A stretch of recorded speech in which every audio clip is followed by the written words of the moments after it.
The Nigerian Exchange has experienced a turbulent yet intriguing 2024, characterized by record-breaking highs and unexpected downturns. As the year unfolded, the All-Share Index surpassed the 100,000 point milestone in January, sparking optimism among investors. However, market sentiment shifted dramatically in subsequent months due to macroeconomic and regulatory developments, including the banking recapitalization announcement and introduction of a windfall tax on banks' realized gains. Well, despite these challenges, the market has showcased remarkable resilience, with standout equities delivering extraordinary returns. Well, joining me for more on this, I have Jesu Shetuntu Ajagun. She is a portfolio manager at Vertiva Capital Management Limited. Thank you so much for joining me today. It's a pleasure to be here, Perpetua. Absolutely. I mean, we're tracking 5 stocks right now, the top 5 in terms of year-to-date performance. That's when you look at the share price increase and all of that. So which of these 5 stocks, beyond the numbers they pulled, sort of stood out for you?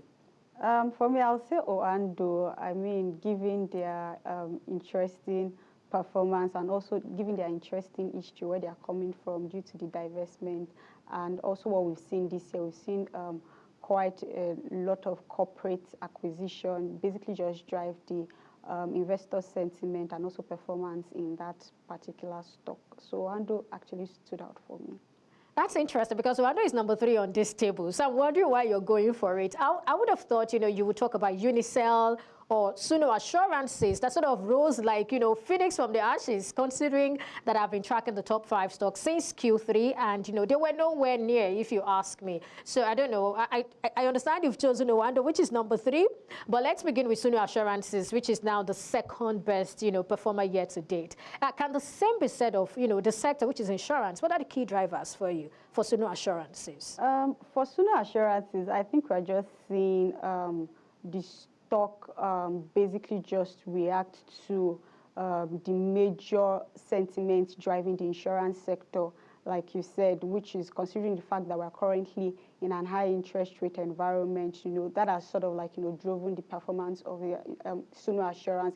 But I think aside from that, one of the reasons why I most likely did not mention Suno Assurance, Julie, and, those other stocks is because these are actually small or penny stocks, really, that they would really drive the performance of the market if you look at the overall broad sentiment. But if you look at it from Oando's point of view, I mean, Oando's performance is also fully reflected in the oil and gas sector performance that we're currently seeing. So I think that's basically why I chose Oando as opposed to Suno Assurance. And Okay, that's interesting. Talking about Julie, I'll come back to that because Julie has been stagnant for a while now. We'll come back to that. But, you talked about, Oando's bullish, talked about Oando. Now, on its part, I'd like to add that Oando's bullish trajectory began actually in July because the stock appreciated by 413% between July and August and even reached a decade high of 95 Naira 50 kobo. I bet some persons were hoping it would get to 100 Naira.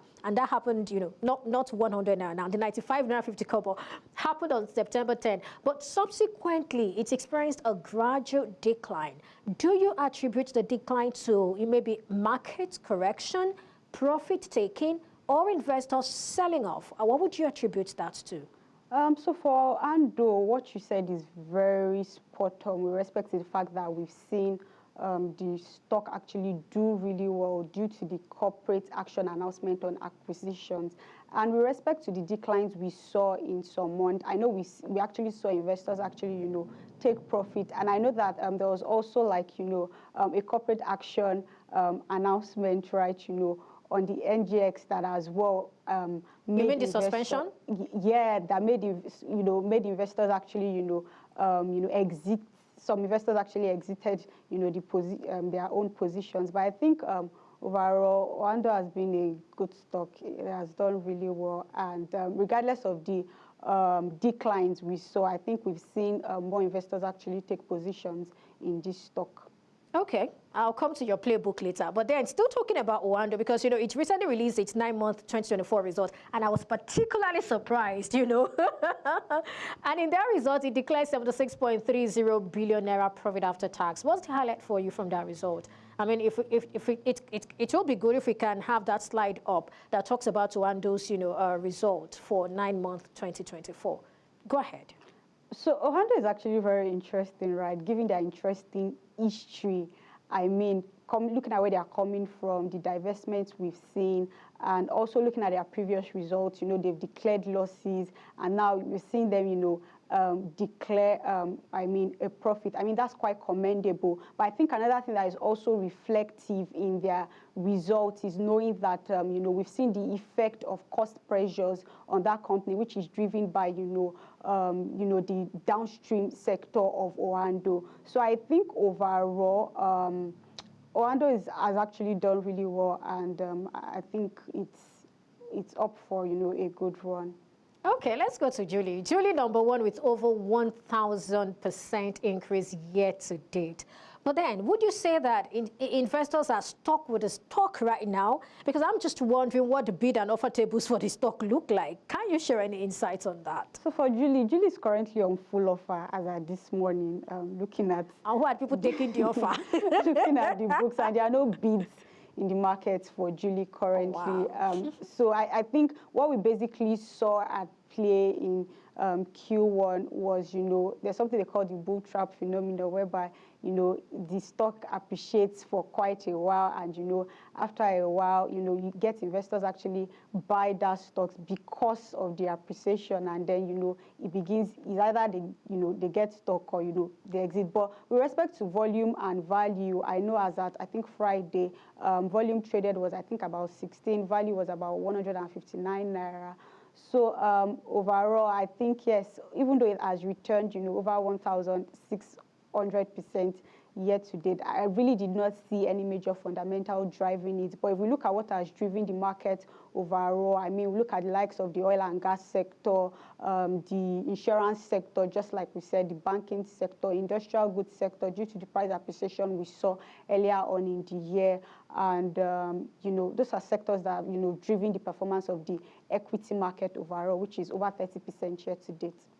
All right, so talking about Julie, I mean, it has not moved in 3 months and, you know, even in 4 weeks and week to date, right? Now, do you see any catalyst that can spur some positive movement in that stock? Or are you rather expecting a decline? Maybe if it didn't get up to 1,000, it would have been dethroned by now. But, you know, because of that 1,000, it's sort of difficult to see, you know, maybe mid-cap stocks or large-cap stocks gain by that sort of percent. What do you think? So because we actually didn't see any major fundamental, even driving the appreciation, it would be, you know, estimating what the projection would be like is quite dicey, right? So I think it's basically just, you know, just like we said, what drove the performance, basically just, you know, if some investors actually, you know, taking positions, but it wasn't really driven by any major fundamental, right? So, yeah, we might see, I honestly estimate, like, you know, a flat close for Julie, honestly, because there's really no solid fundamental actually driving the stock. So I think are the investors stuck? Well, I can't say if the investors are stuck, but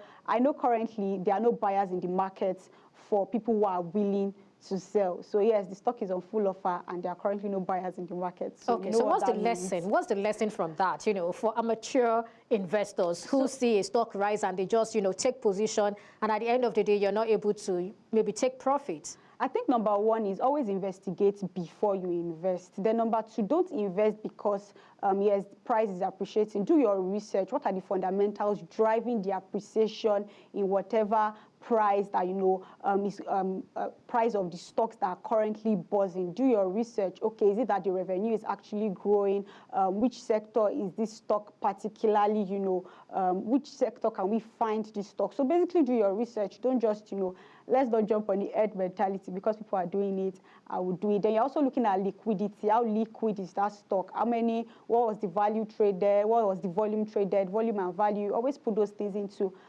perspective. But I think majorly do your research on the numbers, really, because the numbers will give you an insight on how they are performing and whether you should actually go into it or not. And also liquidity, so you don't get stuck. Is the stock liquid such that if I want to buy, I want to sell, I can easily buy and sell? So I think that would be my advice to amateur investors. In other words, the investors are stuck. You didn't want to admit it, but you have just said it.